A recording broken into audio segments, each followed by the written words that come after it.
Bonne journée. Si vous vous demandez s'il vaut la peine d'acheter un Jeep Grand Cherokee de troisième génération et quels problèmes vous pourriez rencontrer lors de son fonctionnement, alors vous êtes au bon endroit. Ainsi, les voitures Jeep se sont toujours distinguées par une carrosserie métallique solide et une peinture de haute qualité. Mais il est important de comprendre que les exemplaires les plus anciens de la troisième génération ont déjà 15 ans. À cet âge, même avec une utilisation très prudente, la carrosserie présentera encore de nombreux éclats et rayures. De petites poches de corrosion ne peuvent être exclues. Par exemple, dans la partie inférieure des ailes avant. C'est l'endroit qui souffre le plus du sable et des cailloux qui volent sous les roues. Naturellement, il n'est pas non plus nécessaire de parler de l'apparence décente des pièces de carrosserie chromées. D'autres problèmes possibles sont les vérins à gaz usés sur le capot et le couvercle du coffre. Heureusement, il est facile de les remplacer par des neufs. On ne peut pas en dire autant du réservoir de carburant en acier des versions diesel du Grand Cherokee. Si le nouveau propriétaire n'est pas paresseux et enlève la protection du réservoir, il verra de ses propres yeux le réservoir corrodé par la rouille. Il s'est avéré que la saleté s'accumule progressivement sous la protection, ce qui provoque des processus de corrosion. Sachant qu'une fuite de gasoil ne présente pas de grand danger, certains propriétaires de SUV américains tentent de rouler jusqu'à la dernière minute. Ce n'est que lorsque le carburant diesel commence à couler à flot que la voiture s'immobilise, après quoi la véritable quête pour trouver un nouveau réservoir commence. Le problème étant répandu, il est très difficile de trouver un réservoir d'occasion en bon état. Tous les propriétaires de Grand Cherokee d'occasion ne sont pas prêts à affronter de telles dépenses. Fait intéressant, dans les versions essence du SUV, le réservoir de carburant était constitué de matériaux composites qui ne craignaient presque rien. L'intérieur du Jeep Grand Cherokee est typiquement américain. L'intérieur de la voiture est très spacieux, mais il n'est pas du tout question de qualité supérieure. L'intérieur de l'américain regorge de plastique dur bon marché, de cuir bon marché et de tissus les plus ordinaires. De taille similaire, les Mercedes-Benz ML et BMW X5 sont au-dessus de la tête et des épaules en termes de matériaux de finition utilisés. Le Grand Cherokee a également des problèmes de qualité de construction. Il n'est pas surprenant que sur des surfaces inégales, le plastique intérieur vibre et grince de toutes les manières possibles. Après 6 à 7 ans de fonctionnement, il s'est avéré que le système électrique du Grand Cherokee n'est pas aussi fiable que nous le souhaiterions. Le SUV américain sera régulièrement gêné par des petites choses. Un groupe de contacts faible au niveau du contacteur d'allumage, des relais de moteur de chauffage de courte durée, des entraînements de rétroviseurs latéraux défectueux, des ampoules boutons grillées sur la console centrale et des circuits imprimés oxydants dans les feux arrière. Ce n'est pas une liste complète des dysfonctionnements possibles.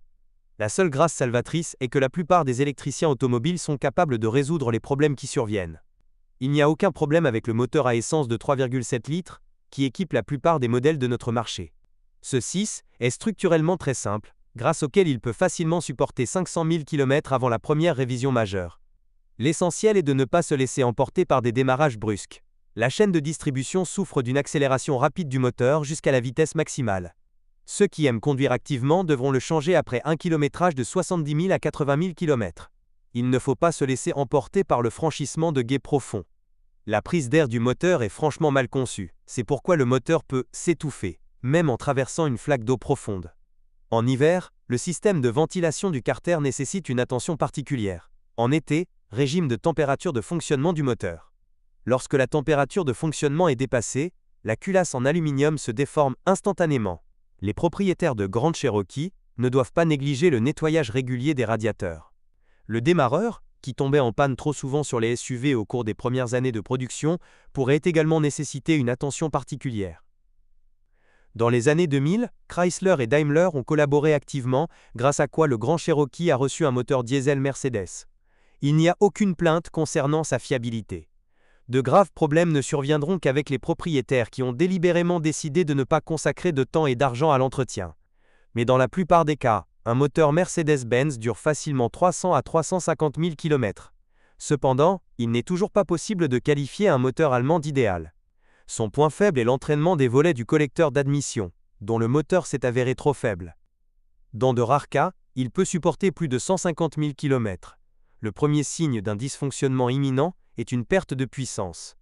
La durée de vie du moteur est réduite par les dépôts de carbone et les fuites d'huile.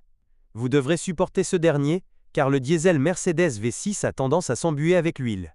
Tout d'abord, l'huile commence à s'écouler petit à petit à travers la bague d'étanchéité du tuyau du turbocompresseur, puis des traces d'huile se retrouvent sous le collecteur, sous les capteurs et sous le carter. On peut parler assez théoriquement de versions avec V8 d'un volume de 5,7 et 6,1 litres. Les ventes de ces voitures sur le marché secondaire sont sporadiques. Mais si vous avez de la chance, le Grand Cherokee de 6,1 litres pourrait être un excellent choix. L'essentiel est d'évaluer à l'avance vos capacités financières, car un V8 atmosphérique, même en conduite tranquille, nécessitera facilement environ 20 litres de carburant tous les 100 km. Compte tenu des excellentes capacités dynamiques du Grand Cherokee le plus puissant, la consommation réelle sera encore plus élevée. N'oubliez pas la taxe de transport correspondant à la puissance du moteur. Les versions équipées de moteurs 6 cylindres étaient équipées d'une transmission automatique Mercedes à 6 vitesses non alternatives. L'unité a été développée dans les années 90 du siècle dernier. Structurellement, il est très simple et parcourt 250 000 km sans aucun problème. Parfois, une transmission automatique peut passer de manière inattendue en mode d'urgence, mais cela ne signifie pas que vous devez vous préparer prochainement à une réparation coûteuse. Le plus souvent, la boîte commence à mal fonctionner en raison d'une surchauffe en tout-terrain ou d'une défaillance du capteur ABS. Une transmission automatique peut également commencer à mal fonctionner en raison de mauvais contacts. Le plus souvent, un nettoyage de base est utile. Si vous n'avez pas de chance, remplacez tout le sélecteur. Les grandes Cherokee à propulsion arrière se sont également bien vendues sur le marché américain, mais, en règle générale, les voitures à traction intégrale nous ont été importées même par des moyens non officiels. Pourquoi renoncer à une plus grande mobilité hors route, d'autant plus que la transmission intégrale s'est révélée très fiable? La première intervention ne sera nécessaire que lorsque le kilométrage approchera les 200 000 km. À ce moment-là, les joints commencent à fuir. Les remplacer à première vue semble simple, mais en pratique, peu de gens réussissent à changer les joints SPI dans un garage ordinaire. Après les joints, les roulements de la boîte de transfert devront être remplacés. Si le kilométrage est très élevé, vous devrez remplacer la chaîne de boîte de transfert étirée. Il est possible que les traverses desserrées de l'arbre de transmission avant doivent également être remplacées. Malheureusement, ces derniers ne sont pas démontables, ce qui oblige à remplacer l'ensemble. Si l'ancienne Jeep Grand Cherokee utilisait une poutre classique, alors sur le SUV de 3e génération, les ingénieurs ont décidé d'introduire une suspension avant indépendante.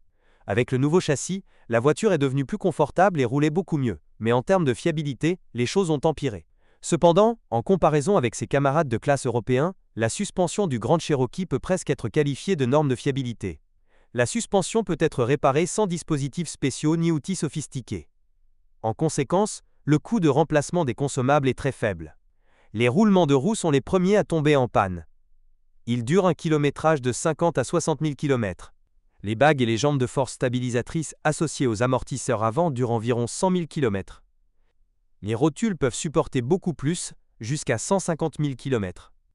À propos, changer la rotule supérieure ne fera pas de mal de mettre à jour l'ensemble du levier. La suspension arrière du 3e, Grand Cherokee, est entièrement héritée de son prédécesseur. Vous pouvez l'oublier en toute sécurité jusqu'à ce que le kilométrage atteigne 180 000 à 200 000 km. Ensuite, le propriétaire devra remplacer les leviers et les amortisseurs, après quoi la suspension arrière pourra être à nouveau oubliée pendant longtemps. Le mécanisme de direction à crémaillère et pignon ne commencera à tomber en panne qu'après une course de 100 000 km. Aucun des propriétaires ne remplace une crémaillère de direction qui fuit par une neuve. Les artisans ont appris depuis longtemps à faire le tri, ce qui réduit considérablement le coût des réparations. La durée de vie des plaquettes et des disques de frein sur un SUV de 2 tonnes dépend en grande partie du style de conduite d'un conducteur particulier. Lors d'une conduite très agressive, une surchauffe importante peut provoquer des fissures dans les pistons. Selon les normes actuelles, la Jeep Grand Cherokee peut être qualifiée de voiture fiable. Mais étant donné l'âge considérable du modèle, le niveau de fiabilité d'un exemplaire particulier dépendra plutôt de la manière dont il a été exploité et entretenu par l'ancien propriétaire. Si la voiture a souvent été conduite hors route, on ne peut pas s'attendre à un fonctionnement sans problème. On peut en dire autant des Grand Cherokees dont les propriétaires adoraient conduire. Cela nous amène à une conclusion logique. Cela vaut la peine de prendre le temps de trouver un Jeep Grand Cherokee vraiment bien entretenu.